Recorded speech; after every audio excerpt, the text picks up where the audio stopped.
नमस्ते वासुदेवाय। ओम नमो भगवते वासुदेवाय। नारायणं नमस्कृत्य नरं चैव नरोत्तमं देवीं सरस्वतीं व्यासं ततो जयमुदीरये। नष्टप्रायेषु भद्रेषु नित्यं भागवत सेवया भगवती उत्तमा श्लोके भक्तिर्भवति नैष्ठिकी। कृष्णाय वासुदेवाय देवकी नंदनाय च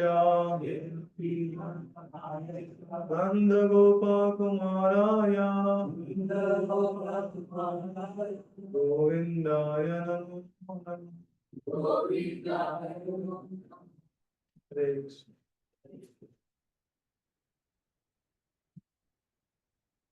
तो आप सभी का स्वागत है आज के भगवद गीता कक्षा में। तो हम लोग पढ़ रहे हैं चौथा अध्याय का 15वां श्लोक। चौथा अध्याय का नाम है जीव विज्ञान, श्लोक नंबर 15। तो श्लोकों को रिसाइट करने के बाद श्लोक नंबर 15। एवं ज्ञात्वा कृतं कर्म पूर्वैरपि मुमुक्षुभिः कुरु कर्मैव तस्मात् पूर्वै पूर्वतरं कृतम्। एवं ज्ञात्वा कृतं कर्म पूर्वैरपि मुमुक्षुभिः कुरु कर्मैव तस्मात् पूर्वै पूर्वतरं कृतम्। एवं ज्ञात्वा कृतं कर्म पूर्वैरपि मुमुक्षुभिः कुरु कर्मैव तस्मात् पूर्वतरं कृतम्। धन्यवाद भाई। एंड तात्पर्य भाई श्रील प्रभुपाद जी की जय। प्राचीन काल में समस्त मुक्त आत्माओं ने मेरी दिव्य प्रगति को जान करके ही कर्म किया, अतः तुम्हें चाहिए कि उनके पद चिन्हों का अनुसरण करते हुए अपने कर्तव्यों का पालन करो।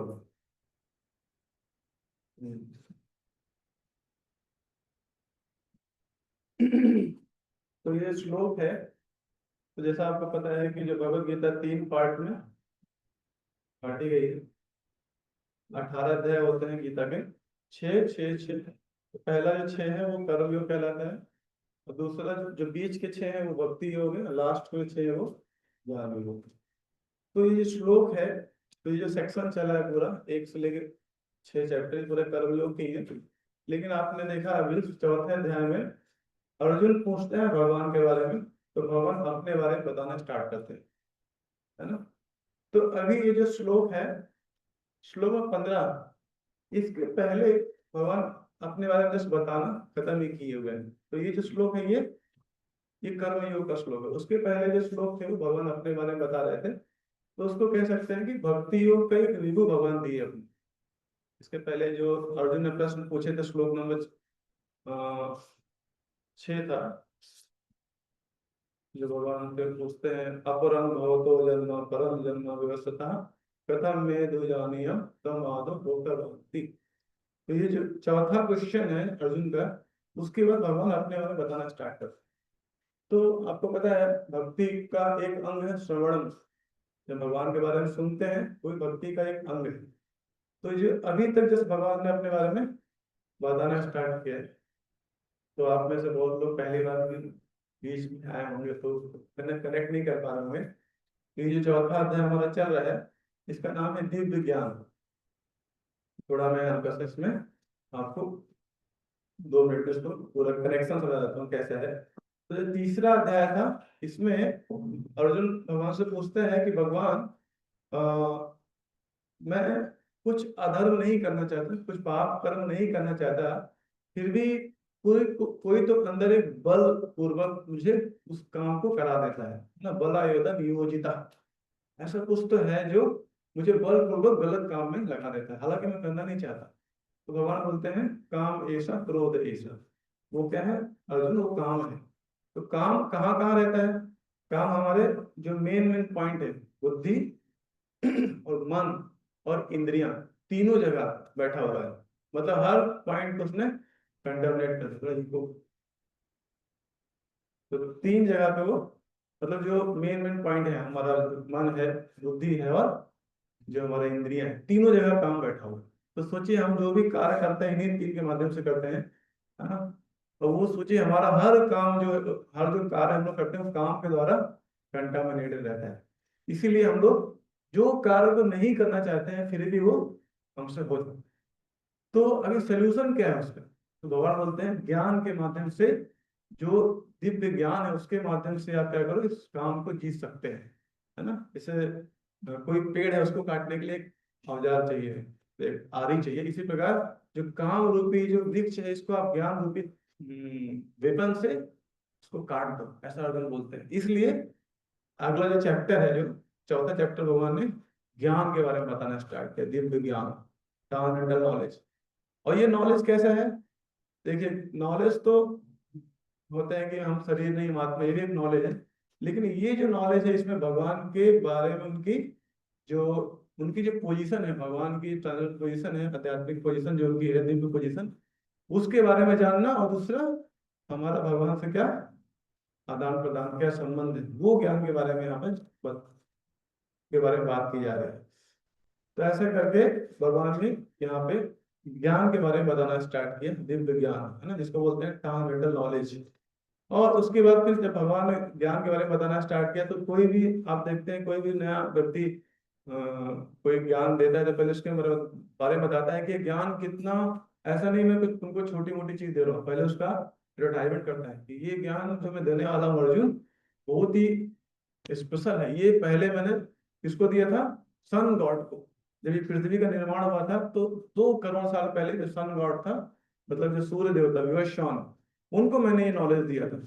तो ये ऐसा नहीं कि मैं आप तुम्हारे को एक्सपेरिमेंट करने वाला हूँ, तुम्हारा तुम पहले व्यक्ति हो जिसको तुम ये ज्ञान देने वाला हूँ। ये ज्ञान पहले मैं दे चुका हूँ, किसको? सन गॉड को दे चुका। ऐसा करके फिर अर्जुन के मन में क्वेश्चन आ गया, बहुत जेन्युइन क्वेश्चन है कि अरे भगवान, हम दोनों साथ में पैदा हुए हैं, साथ में खेले कूदे, साथ में बड़े हुए, लेकिन आप 2 करोड़ साल पहले कैसे सन गॉड को दे दिए नॉलेज? ये मुझे समझ नहीं आ रहा है।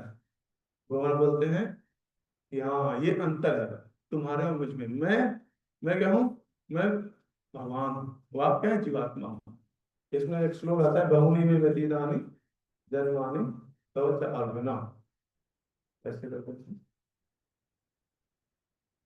भगवान इसका आंसर देते हैं।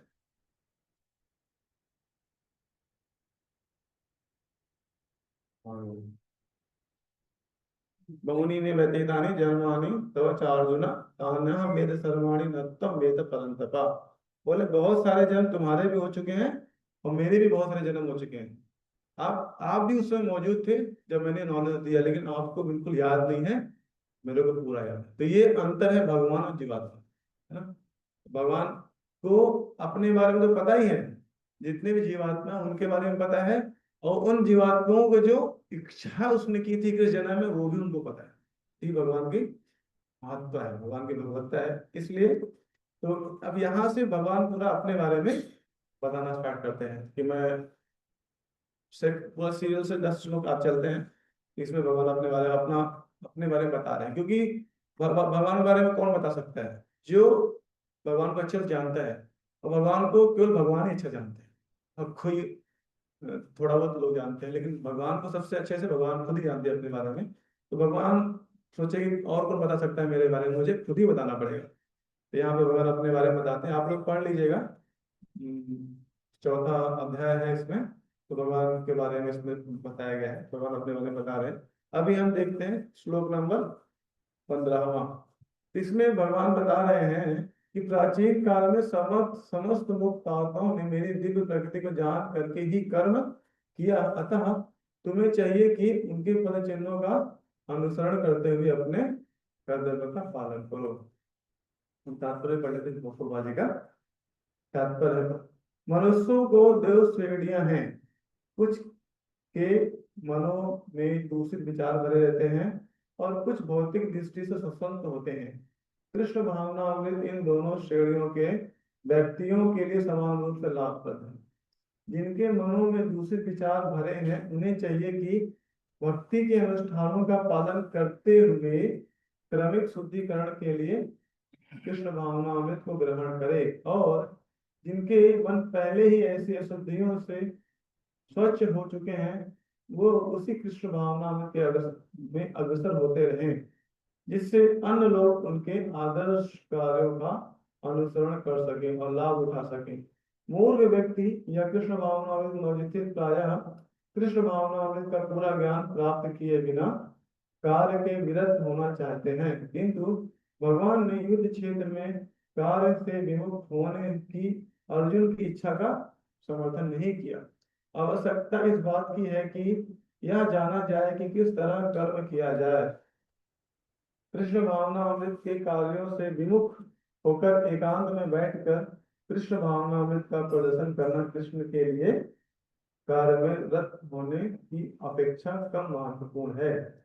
यहाँ पर अर्जुन को सलाह दी जाती है कि वह भगवान के अन्य पूर्व शिष्यों यथा सूर्यदेव व्यवसाय के पद चिन्हों का अनुसरण करते हुए कृष्ण भावनामृत में कार्य करे, अतः वे उसे सूर्यदेव के कार्यों को संपन्न करने के लिए आदेश देते हैं, जिसे सूर्यदेव ने उन्हें लाखों वर्ष पूर्व सीखा था।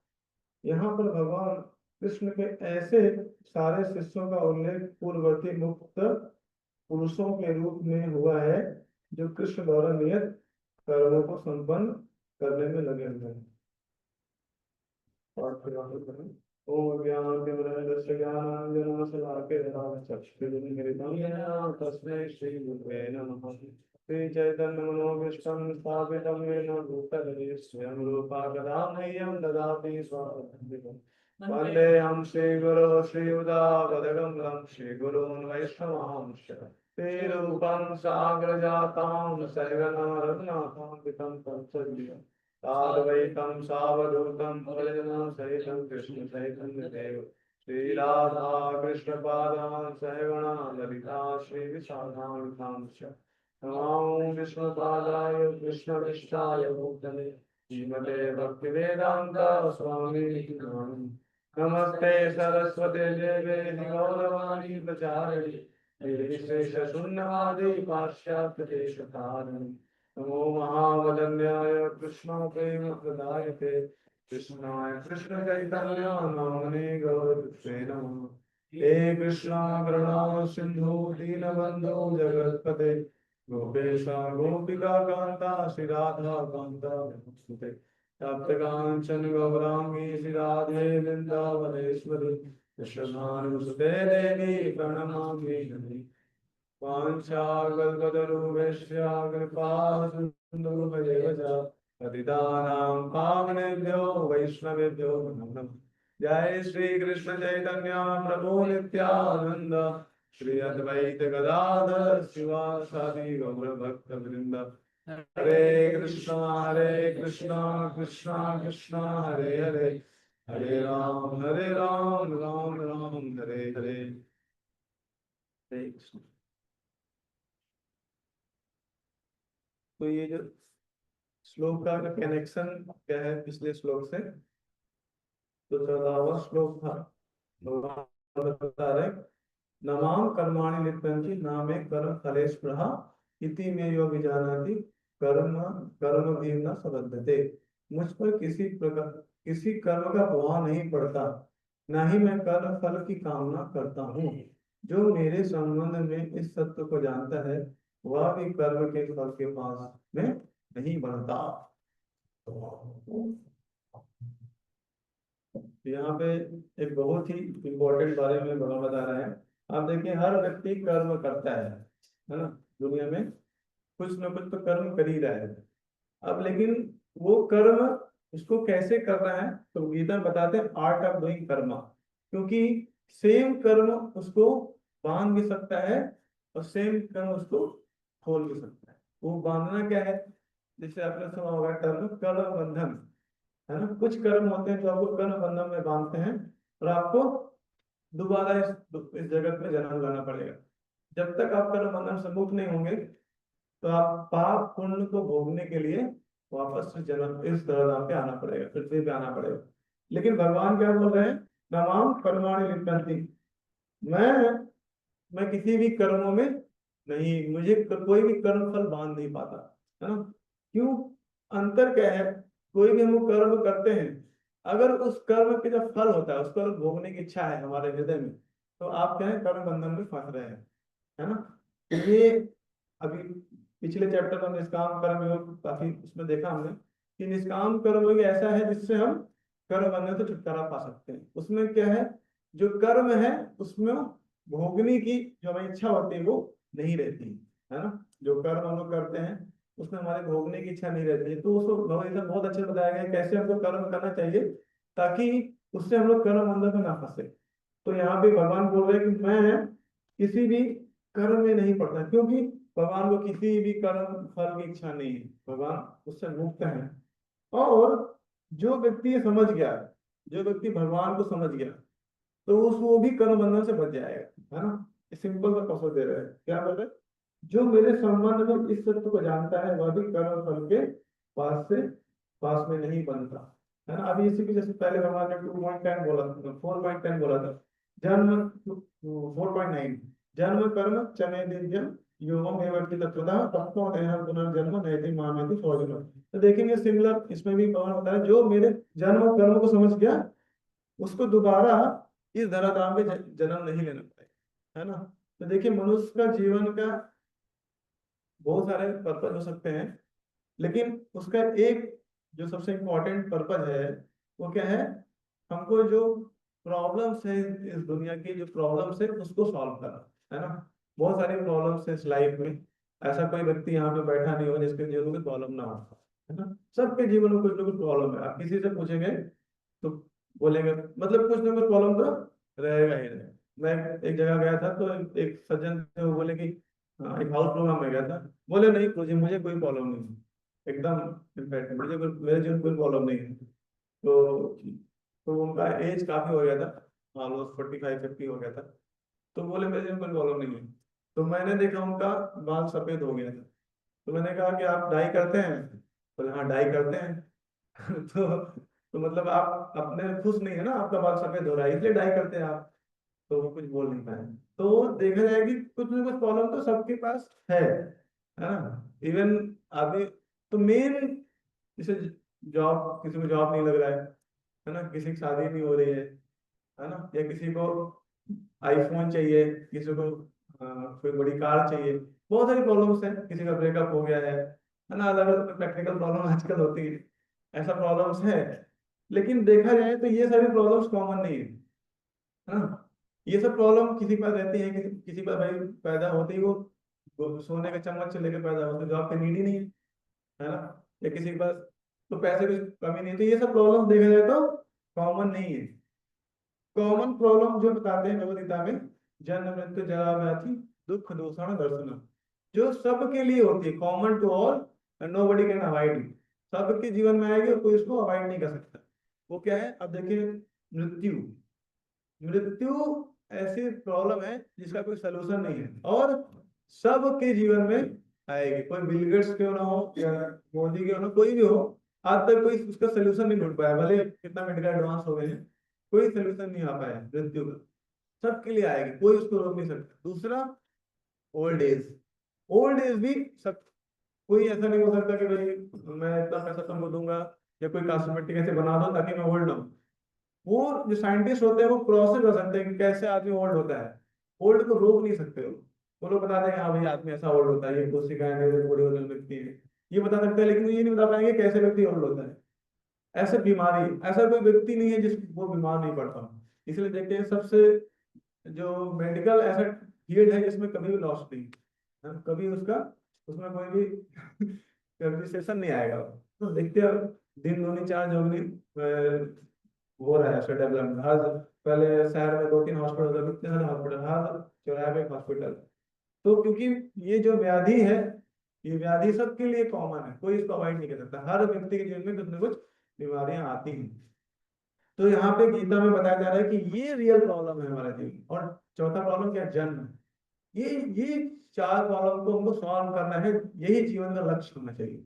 बाकी सब प्रॉब्लम्स क्या है, टेम्परेरी प्रॉब्लम्स है, किसी के जीवन में है किसी के जीवन में नहीं है। लेकिन मनुष्य के जीवन में पर्पज बताया गया है, यही चार पर्पज है कि इन चारों प्रॉब्लम को सॉल्व करना है ना।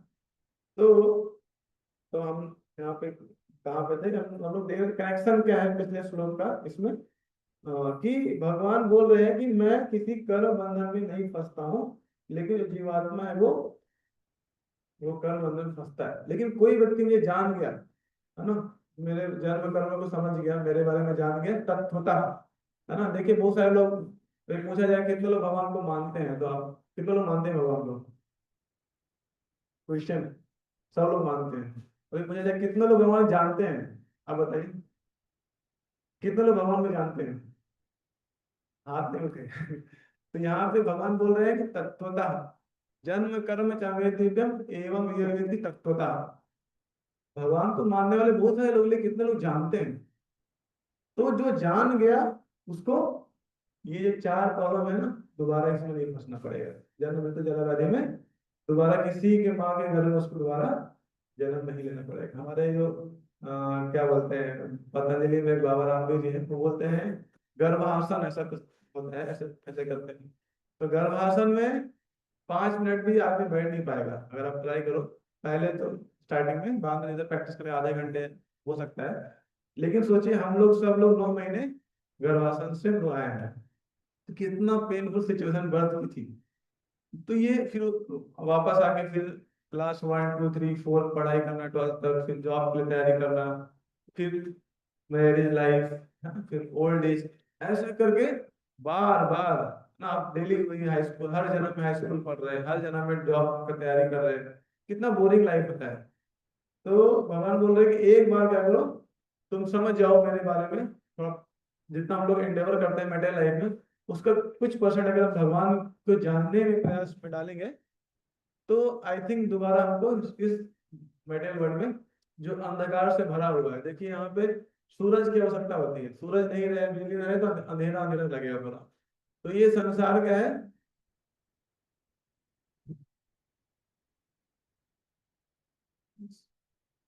अरे अरे कृष्ण, तो ये संसार के अंधकार से भरा हुआ है।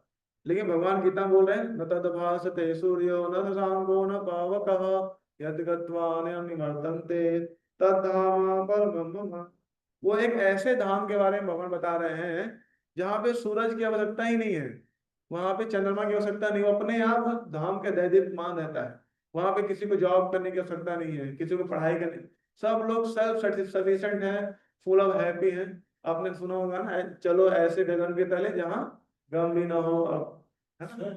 हाँ हाँ, प्रेम ही प्रेम। तो वो स्पिरिचुअल, तो भगवान ने गीता में बोल रहे हैं ऐसा गगन है, वो क्या है? हाँ, न तद्भासते सूर्य न शांतो न पावक यद गत्वा न निवर्तन्ते तद्धाम परमम्।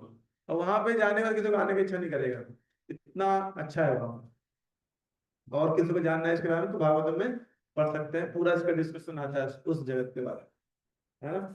तो यहाँ पे हम लोग देख रहे थे कैसे अगर कोई भगवान के जन्म और कर्म को समझ गया, और उसके लिए क्या करना, गीता पढ़िए। गीता में भगवान ने अपने बारे में बोला है, गीता पढ़ेंगे तो आप भगवान को तत्वतः, अभी तक आप लोग भगवान जानते हैं, मानते हैं, जानने भी लगेंगे आप लोग, है ना।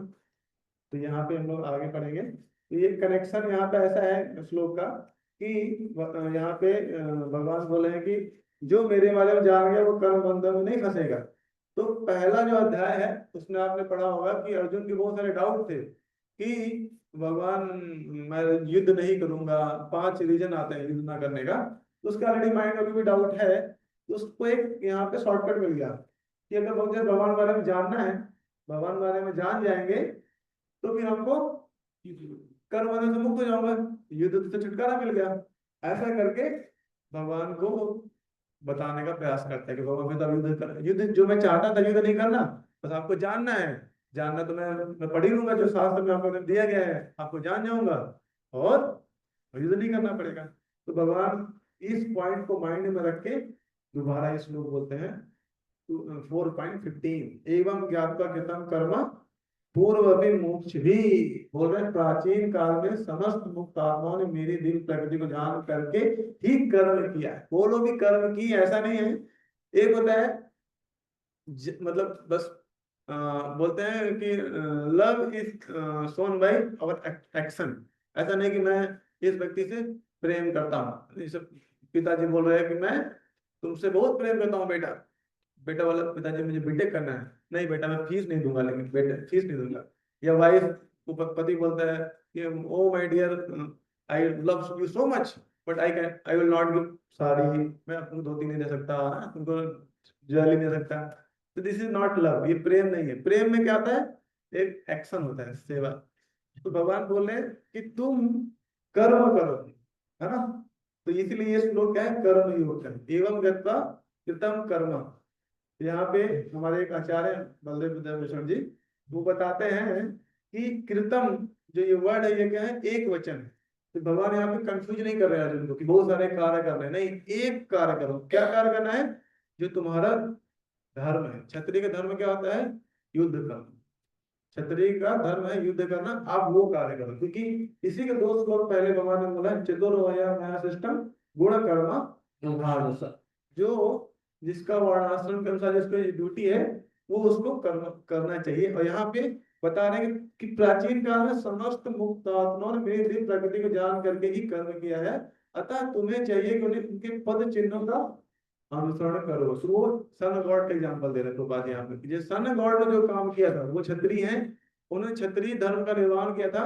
आप भी क्या है, क्षत्रिय हैं, आप भी अपने क्षत्रिय धर्म का निर्वाह करिए। क्षत्रिय का धर्म क्या होता है, आप युद्ध करिए। हम लोग गीता बांटने जाते हैं तो लोग बोलते हैं क्या है, सारा महाभारत का कांड तो कृष्ण ही है, वही तो कहते हैं युद्ध करवाए हैं। हाँ, कृष्ण युद्ध कराने तो इतने लोग क्यों मरते। तो यहाँ पे बताते हैं कि Bhagwat Gita is not about violence. ऐसा नहीं कि वो वायलेंस है। वो बोलते हैं Bhagwat Gita also not about peace, ऐसा बोलते हैं। भगवत अबाउट ट्रांसेंडेंस, बोलते हैं कि दिव्य है। इसमें क्या है, भगवान की जो इच्छा है और जो भगवान के जो प्रसन्नता है उसमें ये डिपेंड है। ऐसा नहीं कि भगवान चाह रहे हैं कि सब लोग वायलेंस करे या सब लोग कोई आपको आपके ऊपर कुछ बुरा कर रहा था आप बैठे रहिए। तो उसमें बोल रहे हैं कि जो धर्म है वो आप करिए, है ना। तो भगवत अबाउट ट्रांसेंडेंस, जो धर्म के अनुसार जो चीजें हैं वो आप कार्य करेंगे। तो ये भगवत गीता में ऐसा नहीं है कि वायलेंस है ना, वायलेंस नहीं है। इसमें भगवान बोलते हैं यदा यदा धर्म से ग्लानिर्भवति भारत अभ्युत्थानो धर्म से तदात्मानं सृजामि। तो जो लोग जब धर्म की जब बहुत ज्यादा ग्लानि होने लगती है तो भगवान इस धराधाम पे आते हैं धर्म को पुनः स्थापना करने के लिए। और उसके बाद जो लोग भी, जो 64 करोड़ लोग जो मारे गए थे युद्ध में, उन सबको मोक्ष मिला था। ऐसा नहीं कि उनको उनकी दुर्गति हुई थी, नहीं। एक श्लोक आता है भागवतम में, तथैव चान्ये नरलोकवीरा या आहवे कृष्ण मुखारविंदं नेत्रे विवन्ते नयनाभिरामं पार्थास्तपूता पद्मापुरस्य।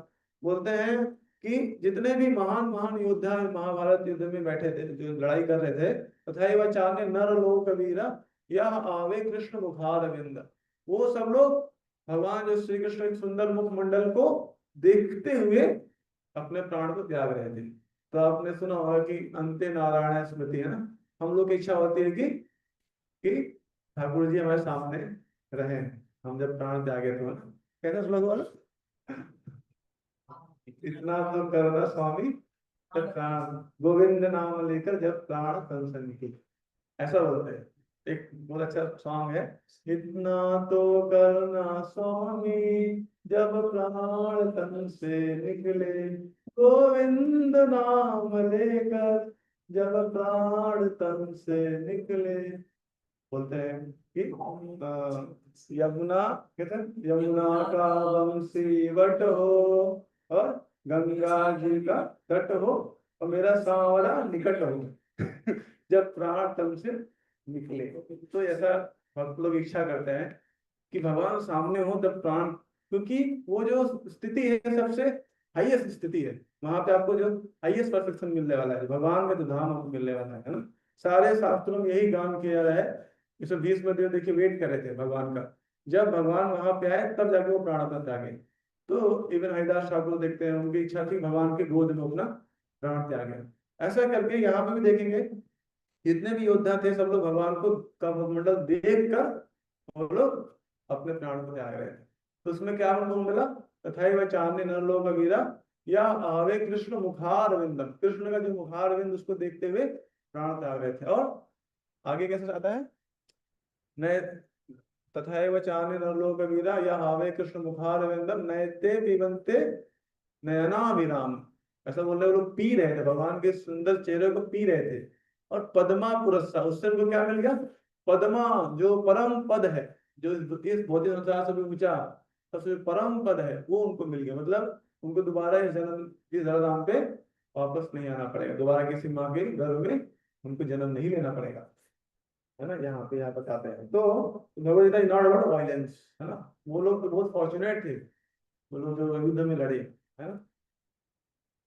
तो आगे हम लोग देखते हैं कि कैसे यहाँ पे ये एक यहाँ पे एक चीज बोला जा रहा है, एवं ज्ञात्वा कृतम कर्म, एक ही तुमको कार्य करना है। ऐसा नहीं बहुत सारे कार्य बोले, एक ही कार्य करना, वो क्या है, युद्ध। कृतम कर्म, कृतम मतलब युद्ध करना, जो कार्य है तो युद्ध ही करना है। और आगे देखें श्लोक में, पूर्व रपि मुमुक्ष भी, मुमुक्षु मतलब कि जो मुमुक्षु भी होते हैं, जो मतलब कि जो मुमुक्षु मतलब जो मोक्ष की कामना करते हैं, है ना। मोक्ष का जो प्रभाव ने यहाँ पे दिया है, मोक्ष प्राप्त व्यक्तियों द्वारा, है ना। तो भगवान देखिए खुद ही सुप्रीम अथॉरिटी है, भगवान से बड़ा अथॉरिटी कौन है। लेकिन यहाँ पे बोल रहे हैं कि ऐसा नहीं है कि ये जो विज्ञान है, जो जो जो मैं तुमको जो नॉलेज दे रहा हूँ, इससे तुमको मुक्ति नहीं मिलेगी। बहुत सारे मोक्षी लोग मुक्ति प्राप्त कर चुके हैं, है ना। इसमें बोल रहे प्राचीन काल में समस्त मुक्त आत्माओं ने मेरी दिव्य प्रकृति को जान करके ही कर्म किया है ना, और उनसे उनको मुक्ति मिल गई। तो मुमुक्ष भी मतलब जिनको इच्छा है एटलीस्ट कि मुझे कर्म बंधन से छुटकारा प्राप्त करना, जो जन्म कर्म जो जन्म मृत्यु जरा व्याधि है, इससे उनको छुटकारा प्राप्त करना है, उनको बोलते हैं मुमुक्ष भी। अभी यहाँ पे एक स्टोरी मैंने सुना था, वहां पे एक पैरेट, एक साधु होता है, पैरेट एक बच्चा माना जाता है किसी घर में, और उसके गेट पे एक पैरेट बैठा बैठा होता है। पैरेट मतलब जो क्या, तोता, तोता बैठा होता है। तो वो देखते हैं कि साधु, तोता देखता है कि लगता है साधु मेरी भाषा समझ सकता है। तोते को ऐसा लगता है क्योंकि तोता बहुत सालों से उस पिंजड़े में कैद था। ऑलमोस्ट आप देखते हैं लोगों घरों में लोग तोता रखते हैं, मतलब बहुत अच्छा लगता है लोगों को, लेकिन बेचारा तोता काटता रहता है जाल में, कब मैं यहाँ से छुटकारा पाऊंगा, है ना। ऐसे तो तोता जिसको ऐसा लगता है कब फ्रीडम मिलेगा, तो वो भी बहुत सालों से बंद था उस घर में। तो साधु को देखता है, उसको लगा कि साधु बहुत पहुंचा हुआ साधु था, ये मेरा बात को समझ जाएगा, तोता सोचता है। तो तोता पूछता है, जब तक कोई बिछा लेके आए तब तक तोता पूछ लेता है कि साधु साधु मैं इतने सालों से यहाँ पे बंधा हूँ, कुछ मुझे आप तरीका बताइए। आप तो लोगों के कर्म बंधन को काट देते हैं, सबके जो बद्ध जीवात्माओं का आप मुक्त कर देते हैं, तो मुझे मुक्त कराइए। तो जैसे ही तोता ऐसा बोलता है, तभी तक वो जो मालिक भिक्षा लेके आने लगता है। तो जैसे वो मालिक भिक्षा लेके आता है, वो साधु क्या होता है, बेहोश हो जाता है। आपको बेहोश हो जाता है, तो उसमें पानी में छिड़क लगता है, अरे पानी में छिड़कने तो बाद में उसको होश आ जाता है। ऐसा करके वो जो हमारे साधु महात्मा है, वो होश करके बस भिक्षा लेके चले जाते हैं, उसने कुछ नहीं बोलते हैं तोते को। लेकिन तोता क्या था, बहुत बुद्धिमान था, वो समझ गया कैसे छुटकारा पा। तो उसी दिन क्या हुआ, शाम को तोता भी गिर जाता है तोता भी गिर जाता है। और फिर जो मालिक होता है बोले तोते क्या हो गया, तोते क्या हो गया, हाँ। उसको फिर पिंजरे से बाहर निकाला जाता है, उसको पानी में छिड़का जाता है। तोता उठता नहीं है, हमारी सोचता है तोता मर गया। फिर तोते को ले आके बाहर, उसका जो भी करते हैं वो लोग, मट्टी में गाड़ते, जो भी जैसे ही मट्टी में गाड़ने जा रहे हैं तोता वहां से, अरे ओ तोता छूट गया। तो कहते हैं अगर हमको भी अगर छूटना है इस संसार से तो हमको भी मरना पड़ेगा। मरना क्या पड़ेगा? हमारे हृदय में जो काम क्रोध लोभ मोह मद मत्सर है, ये अनर्थ है, इसको मरना पड़ेगा अगर हमको इस संसार से छुटकारा पाना है। और वो कैसे पता चलेगा? जो साधु महात्मा ने जो बोला, हालांकि उन्होंने बोला नहीं, एक्शन से ही वो तोता समझ गया। इसी प्रकार हमारे जो आचार्य गण हैं, जो हमारी परंपरा के जो आचार्य गण हैं, उन्होंने बहुत सारे इंस्ट्रक्शन दिए दिए हैं उनके लेक्चर के माध्यम से, भगवद गीता में टीकाओं के माध्यम से। उसको पढ़ेंगे तो हमको भी पता चल जाएगा कैसे छुटकारा। जैसे तोता इंटेलिजेंट था, वैसे हमको भी इंटेलिजेंट बनना है, हमको बुद्धिमान बनना है ना। तो हमको जो भी बुक्स हैं, जैसे भगवत गीता है और भागवतम है, और भी बहुत सारी किताबें हैं जो शास्त्र हैं, इसमें बताया गया है कैसे हम लोग इस संसार से मुक्त हो सकते हैं। तो उसको पढ़ेंगे तो हम लोग भी इस संसार से मुक्त हो जाएंगे, है ना। तो यहाँ पे जो मुमुक्ष भी का जो वर्ड यहाँ पे यूज किया गया है, तो मोक्ष मतलब जिसके हृदय में इच्छा है, तो हम लोग भी मोक्ष भी बन सकते हैं, है ना। आगे क्या बता रहे हैं? कुरु कर्मैव तस्मात् तम पूर्व पूर्व तरम कृतम।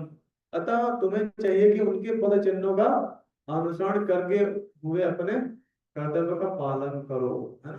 तो यहाँ पे देखिए परंपरा सिस्टम के बारे में भी भगवान हमें बता रहे हैं कि हमको जो भी हमारे आचार्य गण हैं, या जो भी जो हमसे उच्च, हाँ, जैसे भगवान को बताते हैं, भगवान क्या है? पावर हाउस है ना।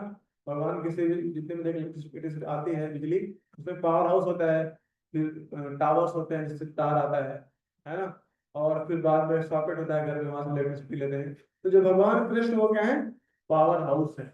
और उनके थ्रू जो टावर्स लगे होते हैं वो क्या है? हमारे आचार्यगण हैं, जो भगवान भेजते हैं, वो क्या है? आचार्यगण है। और जो वायर है वो क्या है? नॉलेज है ना। तो ऐसे करके नॉलेज आता है, और फिर हम लोग सॉकेट लगाते हैं अपने घर में, है ना। तो सॉकेट कौन है? जो हमारे करंट, जो हमारे इमीडिएट, जो हमको गाइड करते हैं हमारे लाइफ में, वो क्या है? सॉकेट्स। जब उसमें हम लोग अपना कनेक्शन डालते हैं अपना, तो हमारे दिमाग की बत्ती जल जाती है ना। कैसे हमको मुक्त होना है हमारे दिमाग। कभी कभी बत्ती नहीं जलती है, जैसे तोते का बत्ती जल गया, हमारा उधर बत्ती नहीं जले, तो हो सकता है सॉकेट प्रॉब्लम हो, या हो सकता है हमारा बल्ब भी फ्यूज हो। तो हो सकता है, तो मैक्सिमम केस में हमारा बल्ब भी फ्यूज रहता है, सॉकेट तो सही रहता है, क्योंकि परंपरा में कोई दिक्कत नहीं। तो हमको चाहिए कि जो नॉलेज है, जो परंपरा का नॉलेज है, उसको बहुत अच्छे से लेने का प्रयास करना चाहिए। उनको जो भी उनको बोला जाए उसको अच्छे से करना चाहिए, है ना। जैसे यहाँ पे बाबा बाबा जी ने गीता को कहते हैं, जब प्रभुपाद जी स्टार्टिंग में गीता लिख रहे थे, प्रभुपाद जी ने गीता का टीका 3 बार लिखा। पहले उन्होंने जब वो थे वहाँ दिल्ली में थे, कलकत्ता में थे। कलकत्ता में जब अपने घर पे रहते थे, तो गीता का टीका लिखते थे वो, रात रात भर जग के। उनको लिखने में 10 साल लगे। पूरे गीता का जो आपने अभी लिखा है, इसको बड़ी कमेंट्री दिया है, 10 साल लगे उसको लिखने। लेकिन एक दिन क्या हुआ, प्रभुपाद जी किसी काम से बाहर चले गए, है ना। तो वापस आए तो देखिए उन्होंने जो लिख के रखा था हैंड रिटन, कोई टाइपिंग मैसेज, हैंड रिटन जो टीका था वो गायब हो गया, है ना। वो गायब हो गया, 10 साल की मेहनत सब खत्म, कहाँ गया पता नहीं, है ना। फिर उन्होंने क्या किया, फिर से A4 साइज लिया, फिर से श्लोक नंबर 1.1 दोबारा मैं टीका लिखना स्टार्ट किया। ऐसा कि दोबारा भी मैं टीका जो लिखा था दोबारा भी खो गया। एक कोई जब विदेश गए थे, एक चोरी हो गया था पूरा, मेरी कमेंट्री पूरी थी। दोबारा दोबारा लिखा, तीसरी बार फिर लिखा हूँ। ऐसा नहीं कि अब पता भगवान की इच्छा नहीं थी, दोबारा लिखा। ऐसा कर कभी भगवान ने कमेंट्री लिखा है। लेकिन हम लोग फुटबॉल की किताब पढ़ने के अलावा सब कुछ पढ़ते हैं, यूट्यूब जितने वीडियो सब देखते हैं, हाँ, जो भी आजकल व्हाट्सएप पे मैं सब कुछ पढ़ते हैं, लेकिन इसको नहीं पढ़ते। लेकिन इससे क्या है, बहुत बड़ा घाटा होता है। क्यों? क्योंकि जो इलेक्ट्रिसिटी आ रही है वायर के माध्यम से, वो क्या होती है, उसकी पोटेंसी कम हो जाती है। आप इसको पढ़ नहीं रहे हैं, इसको जो वायर है, इसकी पोटेंसी है, इसकी पोटेंसी कम हो जाती है। कहते हैं if you don't follow the If you don't follow the parampara, then the knowledge which you are getting, it has minimum effect. जो knowledge आपको मिल रहा है उसमें कोई force नहीं रहता, तो लोगों के हृदय को change नहीं कर पाएगा। जब हम आचार्यों को एज इट इज फॉलो करते हैं, उसमें इतनी पोटेंसी होती है कि वो लोगों के जीवन को बदल सकती है ना। जैसे प्रभुपाद जी विदेश गए थे, तो उनके हृदय में अपने गुरु की इच्छा को पूरी करने का एक इच्छा थी कि मेरे गुरु ने बोला है कि भगवत गीता का प्रचार पूरे विश्व में होना चाहिए, ये प्रभुपाद जी की गुरु ने बोला था। वो इच्छा को ले गए थे। अब देखिए 10 साल में, व्हाट्सएप में वीडियो देखा था कि ऐसा बोलते हैं कि जो प्रभुपाद जी ने किया वो कोई भी महात्मा 100 सालों में नहीं कर सकता, जो प्रभुपाद जी 10 साल में की। तो वो ईश्वरीय शक्ति, भगवान की जो भगवत्तर सत्याधीश की शक्ति से हुआ, क्योंकि वो अपने गुरु महाराज को एल्टिस फॉलो कर रहे थे। वो जो फोर्स था वो उनके लाइफ में था, जो नॉलेज का जो फोर्स था। इसीलिए हम लोग उनको अपना डायल्यूट नहीं करना चाहिए। जो परंपरा से हमको मिल रहा है इसी को, और जैसे प्रभुपाद जी ने गीता में आप लिखा हो, जो तात्पर्य दिए हैं, इसको हम एज फॉलो करना चाहिए। ज्यादा इधर उधर हमको नहीं भटकना चाहिए, यूट्यूब में ये वीडियो देख लिया, ये वीडियो देख लिया, ऐसा नहीं। ट्राई करें कि हम लोग परंपरा के अंदर ही रह के अच्छे से इसको हम लोग नॉलेज को लेके दूसरों को देना चाहिए। नहीं तो आप कितना ही प्रचार करो बड़ा बड़ा, अगर आपका जो सोर्स प्योर नहीं है तो सामने वाला का हृदय कभी भी चेंज नहीं होगा। ये प्रैक्टिकल है। लोग बड़ा प्रोग्राम करते हैं लेकिन लोगों के हृदय में भी ट्रांसफॉर्मेशन नहीं आता है, क्योंकि जो क्रिएचर है, जो आपका फोर्स है वो मिसिंग है ना।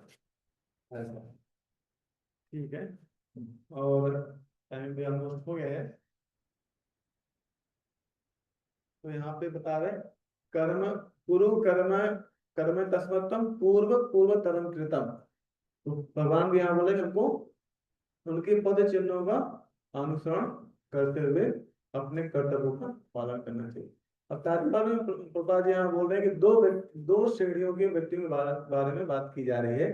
तो यहाँ पे मेनली एक व्यक्ति है जिसका हृदय दूषित है, और दूसरा व्यक्ति है जिसका हृदय प्योर हो चुका है। तो मेनली यहाँ पे प्रभुपाद जी, क्योंकि भगवान भी कर्म योग के बारे में बता रहे हैं, तो प्रभुपाद जी उसी को उठा के उन्होंने, एक व्यक्ति है जो कर्म योग, मतलब उसका हृदय अभी अशुद्ध है, तो जिसका हृदय अशुद्ध है उसको बताया था कि आप अभी कर्म में लगो, है ना। अभी आप कर्म करो, कर्म करते करते क्या होगा, आपका हृदय शुद्ध हो जाएगा, आपके हृदय में ज्ञान का प्रकाश होगा, है ना। जब हम लोग कर्म योग करते हैं उससे बाय डिफॉल्ट हमारे हृदय में नॉलेज आता है ना, by default the by product of कर्म योग इज नॉलेज।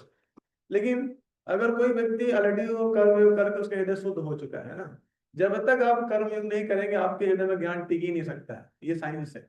अगर आपके हृदय में, अगर आपका हृदय अशुद्ध है तो आपके हृदय में ज्ञान टिक नहीं पाएगा, है ना। तो हमको ज्ञान को टिकाने के लिए हमको एक पात्र चाहिए जिसको बोलते हैं शुद्धता, है ना। हमारे हृदय शुद्ध होना चाहिए, तभी ज्ञान हमारे हृदय में टिकेगा, है ना। और दूसरा, मान लो कोई व्यक्ति ऑलरेडी प्योर हो चुका है, उसके बाद नॉलेज आ चुका है, तो यहाँ बताया जा रहा है कि उसको क्या चाहिए, बहुत अच्छा एग्जाम्पल अपने जीवन में दिखाना चाहिए, है ना। बोल रहे हैं कि जिनके मन पहले से ऐसी अशुद्धियों से स्वच्छ हो चुके हैं, वे उसी कृष्ण भावनामृत में अग्रसर होते हुए, जिससे अन्य लोग उनके आदर्श कार्यों का अनुसरण कर सके, लाभ उठा सके, है ना। तो हमको क्या करना चाहिए, जो लोग का हृदय, जिसको लगता है मेरा हृदय शुद्ध हो चुका है, भाई मुझे मेरा हृदय शुद्ध, हम ब्यूटी नहीं है, उसको भी कर्म ही करना है ताकि बाकी लोग उसको फॉलो करें अच्छे से, है ना। तो यहाँ पे क्योंकि ये श्लोक कर्मयोग का है, तो प्रभुपाद जी भी इसमें कर्मयोग के बारे में पूरा डिटेल में बता रहे हैं पूरा। भगवान भी अर्जुन को वही चीज बार बार घुमा के बोल रहा है कि अर्जुन आपका क्या कर्तव्य है, आप अपना कर्म करो, कर्म मत छोड़ो। यहाँ पे भगवान जी एग्जाम्पल दे रहे हैं, किंतु बहुत सारे भक्त होते हैं जो सोचते हैं कि कृष्ण भावनामृत में क्या करना होता है, कर्म से त्याग दो, कर्म को जाके जंगल में जाके वो करो। बोले ऐसा नहीं, किंतु भगवान ने युद्ध क्षेत्र में कार्य के विमुख होने की अर्जुन की इच्छा को समर्थन नहीं किया। आवश्यकता इस बात की है कि यह जाना जाए कि किस तरह कर्म किया जाए। तो हमको कर्म का इंट्रिकेसी समझना है, कर्म कैसे कैसे कार्य करता है, तुमको गीता का अच्छे से अध्ययन करना चाहिए, है ना। इसमें पूरा 6 चैप्टर कर्म योग के बारे में बताया गया है।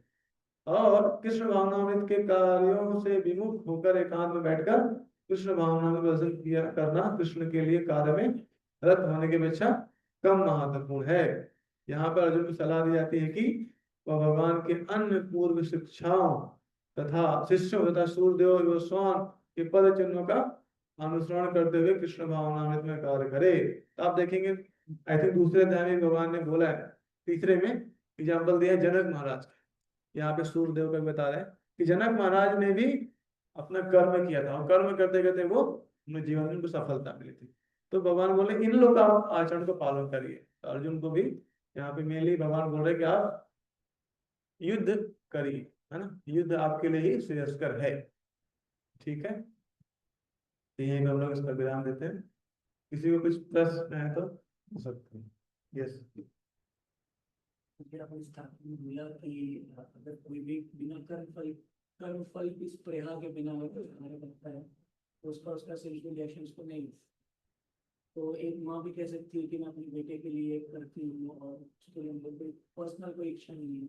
या एक पत्नी कह सकती है मैं अपने पिता के लिए करती हूँ, या खुद को अपने पति अपने पति के लिए, खुद को अपने पिता के लिए, एक सैनिक अपने देश के लिए। तो क्या उसको कर्म फल लगेगा या नहीं? ये सब का प्रश्न है कि कुछ भक्त लोग, मतलब कुछ लोग बोलते हैं कि जैसे माँ बोल सकती है बेटे को कि मैं भैया अपने बेटे की निस्वार्थ सेवा कर रही हूँ, या क्या कहते हैं सैनिक अपने देश का सेवा कर रहा है, कोई अपने सोसाइटी सेवा कर रहा है। तो वो क्या है, कर्म है, कर्म, योग नहीं। योग जहाँ ऐड है मतलब भगवान ऐड है, भगवान फैक्टर होनी चाहिए। योग किससे हो रहा है? योग दो व्यक्ति से होता है ना, ऐसा नहीं माँ बेटे में योग हो रहा है, वो योग नहीं कहलाएगा, वो कुछ और कहलाएगा। योग मतलब यहाँ पे एक भक्त है, भगवान है, उसके बीच योग हो रहा है। तो कोई कर्म अगर भगवान के लिए किया जा रहा है उसमें बात हो रही है यहाँ पे। कर्म योग मतलब भगवान उसमें इन्वॉल्व है। नहीं तो कर्म योग हुआ ही नहीं ना, वो तो कर्म हो गया सिंपल। वो तो बंधन में फंसे गए। यही तो इस संसार का नियम है। माँ बेटे से आसक्त होती है, बेटा माँ से आसक्त होता है, पति पत्नी से आसक्त होता है, और पति पत्नी से होता है। वो ऐसा अटैचमेंट ऐसा होता है अटैचमेंट, जो नहीं कपड़ा बनाने के लिए क्लिप होती है, क्लिप, एक क्लिप अगर छोड़ भी देना तभी वो अटैचमेंट जाता नहीं है ना। दोनों क्लिप छोड़ते हैं तभी अटैचमेंट छूटता है, लेकिन वो कभी पॉसिबल नहीं होता। पति मान लो पत्नी से डिटैच हो गया लेकिन पत्नी अटैच रहती है, या पति डिटैच हो गया लेकिन पत्नी डिटैच हो गई लेकिन पति अटैच रहता है, तो बहुत खतरनाक होता है। एक एग्जाम्पल में सुना था, एक लोमड़ी होती है, आइडियल क्यूरियोसिटी कैसे लोग अटैच हो जाते हैं। एक लोमड़ी होती है जंगल में, ढूंढती रहती है, कभी कभी कोई शेर अगर छोड़ दिया मांस वांस तो खा लेती थी, है ना, कुछ हड्डी कहीं मिल गया, कहीं मांस मिल गया। लेकिन एक दिन उसको एक घड़ा मिल गया, घड़ा, मांस नहीं घड़ा। तो उसको लगा कि अरे कुछ नया चीज मिल गया आज, घड़ा। तो उसको वो देखती झांकती है, तो उसको दिखता है नहीं कुछ, कुछ गंध से आती है उसको। तो क्या करती है, उस घड़े में अपना मुंह डाल देती है, और अंदर क्या होता है, अंदर गोंद भरा रहता है, फेविकोल का जोड़ मजबूत। जैसे मुंह डालती है उसी में चपक जाती है। फिर अब निकालने का प्रयास करती है तो निकलता नहीं है। तो सोचती है एक आगे वाला पैर डालूंगी तो निकल जाएगा, उसको डाल दो। अभी क्या हो गया, पैर भी फंस गया, मुंह भी फंस गया, उसी में चपक गया। अभी दो चीज फंस गया। अभी सोचती है ठीक है इसको छुड़ाने के तीसरा पैर डाल देती है, आगे वाला जो दूसरा पैर है वो डालती है, वो भी फंस गया। अभी उसको दो पैर बचे, फिर बाद में उसको निकालने के पीछे वाला पैर भी डालती है, एक करके तीन फंस गए। ऐसे करके उसके चारों पैर। ये होता है भौतिक आसक्ति, मटेरियल टाइप, जो आप बोले ना माँ बेटे के लिए होता है। ये भी क्या है, हम लोग को समझना चाहिए कि भगवान, माँ ने जैसे मैंने पिछले चरण बताया था, भगवान इतना प्रेम करते हैं हमसे कि वो सोचते हैं कि मैं अपने को माँ के रूप में अपना एक रिफ्लेक्शन दे देता हूँ, ताकि जीवात्मा को अच्छे से टेक केयर करे। तो भगवान का ही रिफ्लेक्शन है जो माँ होती है ना। ये बेटे को समझना चाहिए कि एक्चुअली ये भगवान ने ही माँ को दिया है ना? इससे ध्रुव महाराज सेक्शन में आता है, सुरुचि जी बोलती है कि मैं तुमको क्या प्रेम कर सकती हूँ, है ना, भगवान तो करोड़ों माओ से भी ज्यादा प्रेम तुमको कर सकते हैं। तो ये हमको पता होना चाहिए। तो बेटा और माँ के बीच में जो रिश्ता है, अगर उसमें भगवान केंद्र बिंदु है ना, उस रिश्तों में, तो वो परफेक्ट है। लेकिन भगवान केंद्र बिंदु नहीं है, बाकी वो लोग आ सकते हैं आपस में, तो वो क्या होगा, कर्म बंधन का कारण बनेगा। इसे पति पत्नी का भी है, तो पति पत्नी भी अगर आपस में साथ में रह रहे हैं तो वो रिश्ता तभी लॉन्ग टर्म चलेगा जब भगवान केंद्र बिंदु है। अगर भगवान केंद्र बिंदु नहीं है तो वो प्रेम नहीं कहलाएगा, वो काम कहलाएगा। जी इसमें जैसे देखिए अगर आप एक सैनिक को देखिए, जो आपने सही उत्तर दिया, सही बताया। लेकिन अगर एक सैनिक को देखिए तो सैनिक अगर बॉर्डर पे किसी को सामने वाले को मार दें तो उसको देश में जो भौतिक कानून है उसके हिसाब से उसको नहीं मिलेगी सजा। तो धर्म के सिद्धांत के हिसाब से क्या उसको हत्या की सजा मिलेगी? एक जो सैनिक के केस में जैसे वो धरती माँ के लिए लड़ रहा है ना, तो यहाँ पे ऐड हो गया कि हाँ, क्योंकि जो अर्थ मदर अर्थ के लिए क्षत्रिय जो धर्म है, जैसे सनातन धर्म है, एक क्षत्रिय का धर्म वो निभा रहा है ना, तो उसको क्या होगा अगर वो माँ मदर अर्थ के लिए लड़ रहा है, तो मैंने ऐसा सुना है कि उसको मतलब जो कर्म कांड के हिसाब से उसको अच्छा डेस्टिनेशन मिलेगा। ऐसा नहीं। अगर जैसे कोई इंडिया के लिए लड़ रहा है तो धर्म भूमि, तो इधर पाकिस्तान के लिए लड़ रहा है उसका क्या होगा? मतलब अब अपोजिट भी कोई लड़ रहा है तो उसको भी सेम डिस्ट्रेस मिलेगा ना। अब जब दुर्योधन को भी मिला, वो तो अधर्म साइड में था, उसको भी लेकिन लिबरेशन मिला ना।